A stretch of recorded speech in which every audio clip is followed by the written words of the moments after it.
네, 안녕하세요. 학폭톡의 장 팀장입니다. 네, 안녕하세요. 학폭톡의 참교육 변호사 문인군입니다. 네, 변호사님 요즘에 정말 초등학생만 돼도 말투나 이런 언어가 굉장히 강해요. 그렇죠. 이제 뭐 시대가 변하고 MZ, 젠지 세대라고 해서 예. 저도 가끔 사건을 접하다 보면 요즘 애들이 이런 단어를 쓴다고?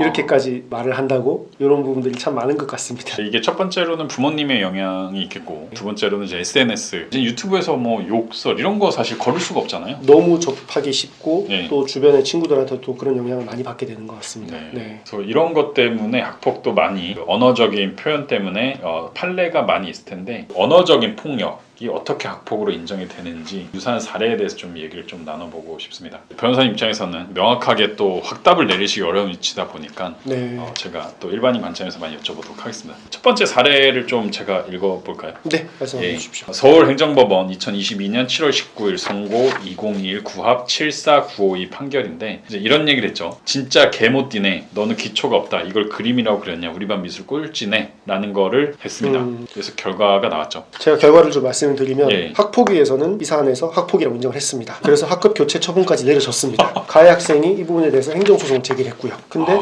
이제 행정법원에서는 어떻게 판단했냐라고 하면 네. 해당 표현은 불쾌감을 유발할 수는 있으나 주관적인 평가 및 감정 표현에 해당하기 때문에 모욕 또는 언어적인 폭력으로 평가하기는 힘들다라고 해서 학급 교체 처분을 취소했었습니다.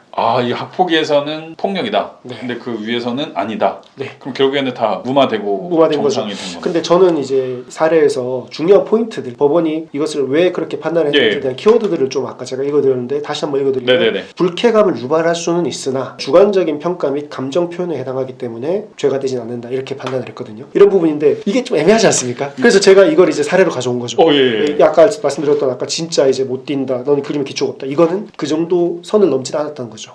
또 두 번째 사례를 한번 보실까요? 두 번째 사례 한번 소개해 주시죠. 부산지방법원 2021년 10월 22일 선고 2021 구합 22907 판결입니다. 원격 수업 도중 원격 수업을 방해한 학생, 피학생이죠. 변명을 하자 원고가 추하다 같은 발언을 단체 대화방에 올린 사실은 인정됨. 이러한 발언에 대해 피학생이 네가 더 추함이라고 서로 이야기를 한 겁니다. 네. 그 결과 어떻게 나왔나요? 이건 어떻게 생각을 하시나요? 이거 되게 애매한데 좀 될 것 같아요. 왜냐면 기분 굉장히 나쁘거든요. 단체에 나 말고 많은 학생들이 있었다고 느껴지니까요. 학폭위에서는 서면 사과, 접촉 금지, 특별 교육 등의 조치를 했습니다. 네네. 근데 법원에서는 이제 언어폭력이라고 보기 힘들다고 그렇게 판단을 했습니다. 가해 학생이 해당 발언들을 할 때 피해 학생이 맞받아쳐서 네가 더 추함이라고 한 사실 등과 학급 학생들의 반응 및 태도가 피해 학생에게 적대적인 상황이 아니었다. 불쾌감을 유발하고 있지만 언어폭력이라고는 결국 이제 보기 힘들다고 본 거죠.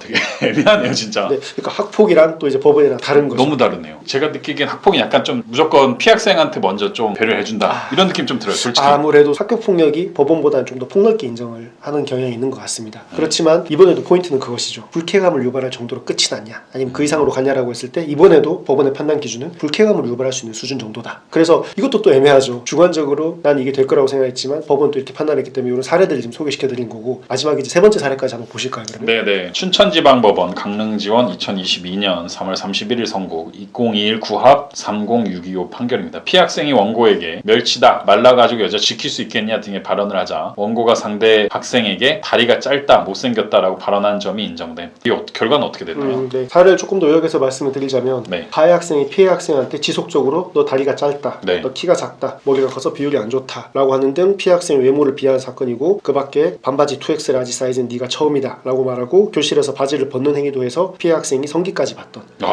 그런 사안입니다.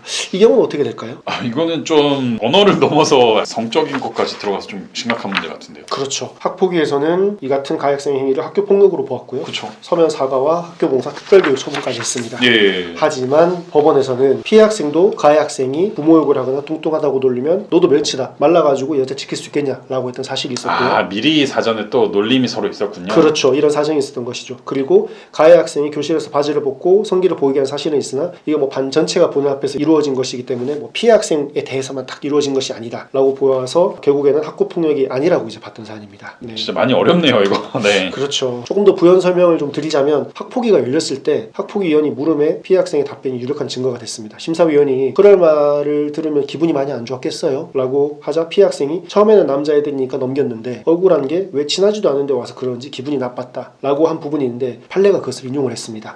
판례는 이러한 피해 학생의 답변과 평소 가해 학생 등의 태도로 봤을 봤을 때 네. 피해 학생이 느끼는 친밀도가 없어서 기분이 나쁜 정도다 라고 봤던 것이죠. 아까 앞서 말씀드렸던 불쾌감을 유발할 정도와 비슷한 결이라고 보시면 될 것 같습니다. 어떻게 학폭위는 여러분이 계시잖아요. 네. 거기서 내 의사를 명백하게 다 표현을 못할 수도 있잖아요. 처음이다 보니까. 그렇죠. 그렇기 때문에 어떻게 보면 이제 변호사가 필요한 부분이 있을 수가 있죠. 왜냐하면 법원이 아까 말씀드렸다시피 이러한 학폭위위원회 질문에 대한 답변을 고려했다고 했지 않습니까? 네네네. 근데 이런 부분들을 이제 일일이 일반인들이 다 검토를 하고 특정 대답 부분을 파고 들어가지고 이걸 분석을 하고 이런 부분들이 되게 힘듭니다. 그래서 생각보다 질의응답이 간단하더라도 학폭위 대응도 전문가를 통해서 하시는 게 좋을 때가 있다는 거죠. 그리고 제가 학폭위로 실제로 따라갔을 때 실제로 변호사의 어떤 걸 변론 기회라든지 시간이 많이 주지는 않습니다. 솔직히 예. 말씀드리면. 그런데 내가 가해 학생에 대비해서 실제적으로 잘할 수 있을까라는 걱정도 됐는데 변호사님이 맞아요. 같이 가주시고 옆에서 조언도 틈틈이 해주셔서 도움이 됐다라고 했던 게 가장 컸습니다. 진짜 말 한마디 한마디가 나중에 결과를 바꿀 수 있기 때문에 내가 원하는 말을 잘 정리해 놓는 연습 전 꼭 해야 된다고 생각을 합니다.